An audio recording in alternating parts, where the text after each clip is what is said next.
Ẹ káàárọ̀, a kú ojúmọ́. Mo dẹ̀ kí wa kú ọ̀sẹ̀ tuntun, mo dẹ̀ tún kí wa kú oríire. Oríire pé kí ni o?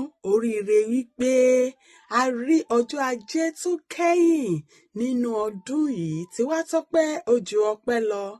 Ọpẹ́ ni fún Aláwùrábí, ọba tó jẹ́ kí a rí ọjọ́ ajé tó bẹ̀rẹ̀ nínú ọdún yìí tó dẹ̀ tún wá fún wa ní oore ọ̀fẹ́ àti àǹfààní láti rí ọjọ́ ajé tó kẹ́yìn nínú ọdún yìí. Tiwatọpẹ ojú ọpẹ́ lọ. Wọ́n ní tí ẹni tó bá mọnú rò àmọ̀pẹ́ dá. Ẹ jẹ́ ká dúpẹ́. Ẹ má ṣe jẹ́ kí ẹnu ọpẹ́ wa kó kan lásìkò yìí. Ẹ jẹ́ ká máa dúpẹ́ ni nítorí pé ọ̀pọ̀ òjò ló ti rọ̀ sílẹ̀ ti fi mu. Ọ̀pọ̀ ìgbà ló ti wá tí ó ti ré kọjá lọ. Àwa rèé tí a rí ọdún yìí láyọ̀ àti àlàáfíà, tá tún wà láyé lónìí, tá rí ọjọ́ ajé tó kẹ́yìn. Tiwatọpẹ ojú ọpẹ́ lọ. Èmi dúpẹ́ o.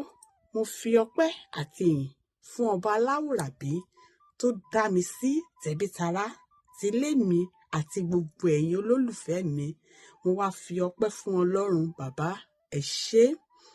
Ẹ̀yin èèyàn mi, ọdún tuntun tó ń bọ̀ lọ́nà yìí, ẹ jẹ́ ká máa jó, ká máa yọ̀ ni nítorí pé ojú wa ti rọ́dún. Nígbà tá a bá ń ké ọdún tuntun, èmi àti náà lájọ máa kígbe pé a kú ọdún tuntun.